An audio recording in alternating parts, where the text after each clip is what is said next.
No way do I still need to defend Jamahl Mosley's name, but I'm going to do it today. Y'all better put some respect on that man. The Magic bounced back after their poor loss against the Memphis Grizzlies the other night with a good, dominant win against the really bad Washington Wizards. They're 9-47 on the year. The Magic are 29-30. And today we're going to be talking about why Jamahl Mosley is just about as safe as any head coach in the NBA. But first, you guys already know what time it is. Welcome into Magic Digest, your one-stop shop for Orlando Magic basketball content. I'm your host, Patrick Previty.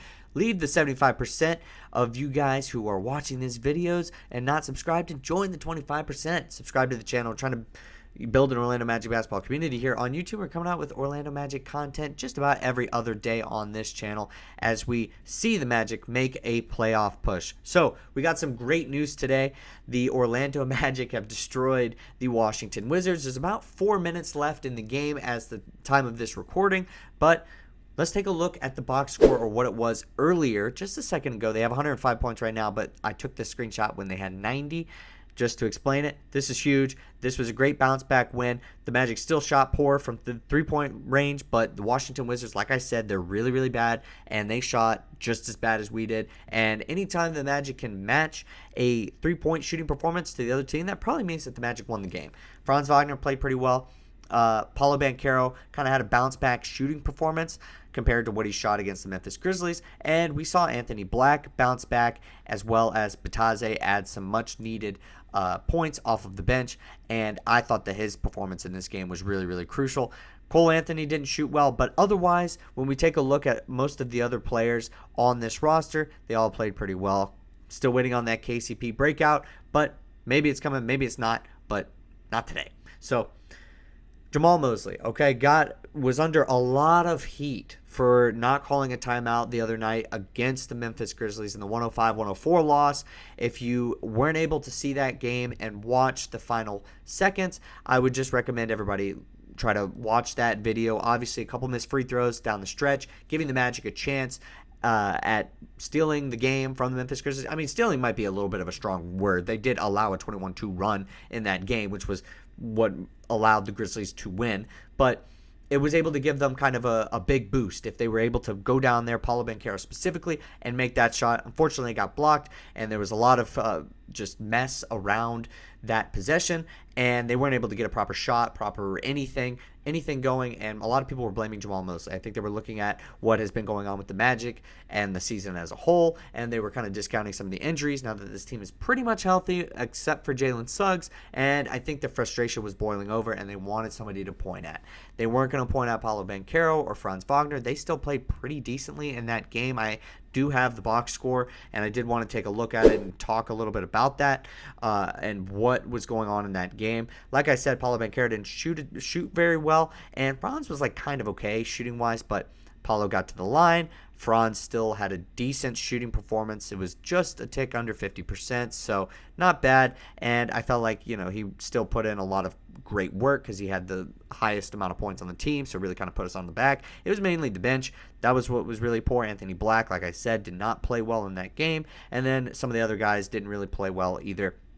But for the most part, this team had a pretty well-balanced performance, and they could have won this game, and they just let it slip away. And I get it, Jamahl Mosley didn't do enough to keep his team in the game and didn't call a timeout when he should have at the very end. But it's not Jamahl Mosley's fault this year. If anything, we're in this position where we're almost 500 because of Jamahl Mosley. Yes, I do question some of his stuff, like there's been a whole coalition of you guys who have been questioning why Mac McClung hasn't been brought up to bring a spark to this team. We're always questioning who's in the starting lineup. Is Bitadze going to be a good fit on the bench? But he's lost a lot of guys, and he had to deal with a crazy task, a tall order in December when we were missing everybody, especially when Franz went down, and now we don't have our main point guard, and this team is still in a really good position. Now, as I may have spoiled just a second ago, he took responsibility for this. And I think that that's where we move on, and I think that's where we kind of build character. And this loss, this is almost a complete 180 for me, right? Because you guys know I've been saying that this season's slipping away, but it's not because of Jamahl Mosley. That's the main thing. This loss was terrible, but I'm just saying it wasn't because of Jamahl Mosley, and he took the blame. That's on me. That is completely on me. And then he goes into explain a little bit about what went into the decision. And then he says at the very end, and then in that moment, you just say, okay, if you can get a shot with that momentum going down when they're off balance, you get the quick look.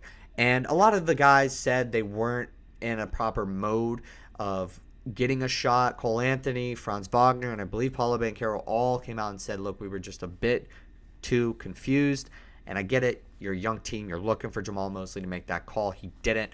And it's okay to say that he potentially could have lost you a game, but there were a lot of people saying that they were out on Jamahl Mosley and they were ready to call it quits. Not there just yet. Now, you guys know that I have been the main person saying that I feel this season's slipping away. I blame not having shooting and not making a move at the deadline for maybe one of the reasons why this team could get bounced in the first round. Depending on how that occurs, because I'm assuming it would occur because of lack of shooting and support for the main scorers on the team, such as Paolo and Franz, I'm assuming it's because of that.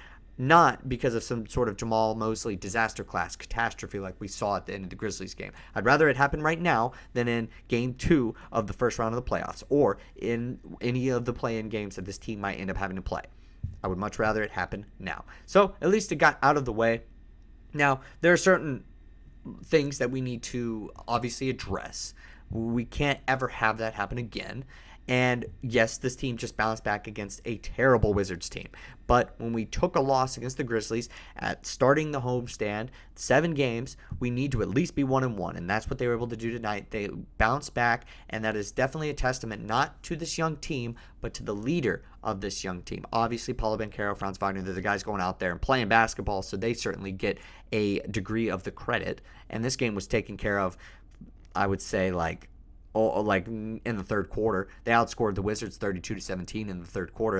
It was wraps. The last quarter wasn't even competitive whatsoever. So you got to give them credit. But it was Jamahl Mosley being able to bring the team back up, take the blame and say, that one's on me.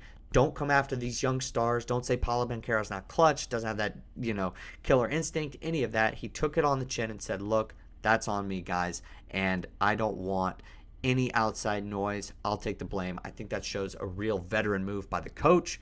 No matter how you want to slice this team up and look at all their weaknesses, I don't think that Jamahl Mosley is the reason that this team is 29-30 or in a bad light. I think he's the reason that they're 29-30 and they're not 20-40. So I think that's a very good thing. Half glass full rather than half glass empty. Maybe I'm being too positive. Maybe it's a cop-out for Jamahl Mosley. I'm interested in what you guys think about it in the comment section down below. I couldn't get to the Grizzlies post-game, so I wanted to wait until after this Wizards game to really have a full kind of opinion on what was going on with the Jamahl Mosley discourse, whether that was on X or Instagram or anywhere else. I thought it was a very interesting conversation. I definitely think a crash out about a basketball game that happens on Friday in February is more valid than one that happens in November, but still maybe we got to place the energy elsewhere. But let me know what you guys think down in the comment section below. How are you feeling about Jamahl Mosley and the Orlando Magic? I'm very interested to hear, but I will see you guys next time, because that's all the time I got for you guys today, all the content. I'll see you guys next time with more Orlando Magic basketball content.